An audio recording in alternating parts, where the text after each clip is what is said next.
ఇక మల్లన్న సాగర్ పై హైకోర్టులో తెలంగాణ ప్రభుత్వానికి ఊరట లభించింది.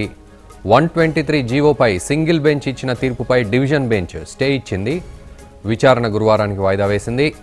వ్యవసాయ కూలీల పరిహారంపై సవరణలతో ఇచ్చిన జీవోను తమ ముందు ఉంచాలని డివిజన్ బెంచ్ ఆదేశాలిచ్చింది.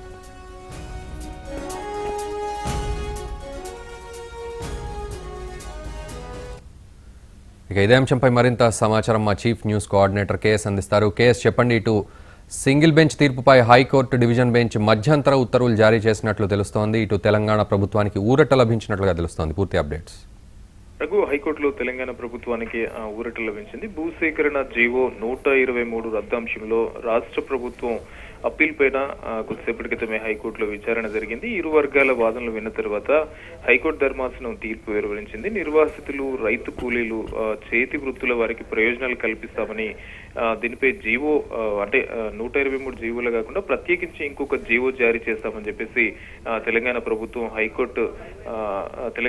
అడ్వకేట్ జనరల్ హైకోర్టుకు తెలపడం జరిగింది. ప్రభుత్వం ఇచ్చినటువంటి హామీ మేరకు భూసేకరణ జీవో 123ను రద్దు చేస్తూ సింగిల్ జడ్జి ఇచ్చినటువంటి తీర్పును నిలిపివేస్తూ మధ్యంతర ఉత్తర్వులు జారీ చేసింది. మరొక వైపు భూముల క్రయ విక్రయాలకు సంబంధించి తుది తీర్పునకు లోబడే ఉండాలని కూడా హైకోర్టు షరతు విధించడం జరిగింది. జీవో జారీ చేసి ఏదైతే రైతు కూలీలకు, చేతి వృత్తులకు సంబంధించి ప్రత్యేకంగా జీవో జారీ చేస్తామని చెప్పేసి తెలంగాణ ప్రభుత్వం చెప్పిందో దానికి సంబంధించి జీవో జారీ చేసిన తర్వాత జీవోకు సంబంధించి పూర్తి ప్రతిని కూడా ప్రభుత్వం తమకు అందించాలని కూడా ఆదేశించడం జరిగింది.